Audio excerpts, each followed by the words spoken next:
অবশেষে খোঁজ মিলল আরও একটি নতুন মহাদেশের। বিজ্ঞানীরা যার নাম দিয়েছে জিল্যান্ডিয়া। বলা হচ্ছে প্রায় ১৯ লাখ বর্গ কিলোমিটার জুড়ে বিস্তৃত এই মহাদেশের ৯৪% সমুদ্রের তলদেশে, আর মাত্র ৬% নিউজিল্যান্ডের চারপাশের দ্বীপ নিয়ে গঠিত। নিউজিল্যান্ডের নর্থ ও সাউথ আইল্যান্ড থেকে শুরু করে হাওয়াই দ্বীপপুঞ্জ, বলসো পিরামিড কিংবা নিউ ক্যালিডোনিয়া এর সবটা নিয়ে তৈরি হয়েছে অষ্টম মহাদেশ জিল্যান্ডিয়া। অর্থাৎ টুকরো টুকরো অংশ দিয়ে তৈরি হয়েছে এই নতুন মহাদেশ। এখন প্রশ্ন হচ্ছে, রহস্যময় এই মহাদেশে কতটা মূল্যবান সম্পদ আছে? ভারতীয় একটি সংবাদ মাধ্যম বলছে ১৬৪২ সালে এটি প্রথম আবেল তাসমান নামের এক ডাচ নাবিক আবিষ্কার করেছিলেন। তবে তিনি সঠিকভাবে জায়গাটি খুঁজে পাননি।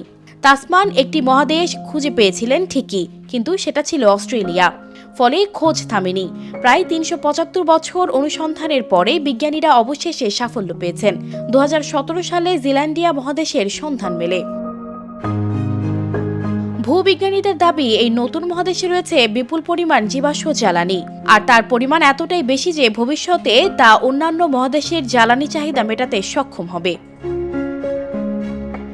অনেকদিন আগে ভূবিজ্ঞানীদের একটি আন্তর্জাতিক দল টেকটনিক্স জার্নালে জিল্যান্ডিয়ার একটি মানচিত্র প্রকাশ করেছে। সমুদ্রতল থেকে প্রাপ্ত পাথরের নমুনা নিয়ে গবেষণা করে এই মহাদেশের খোঁজ পেয়েছে বিজ্ঞানীরা। তাদের মতে এই মহাদেশটি গন্ডোয়ানা নামে একটি সুপার মহাদেশের অংশ ছিল। বিজ্ঞানীদের ধারণা প্রায় ১১ কোটি বছর আগে জিল্যান্ডিয়া গন্ডোয়ানা থেকে পৃথক হয়েছিল। এরপর থেকে ধীরে ধীরে সমুদ্রের তলদেশে হারিয়ে যায় মহাদেশটি। সানজিদা রহমান, প্রবাস খবর।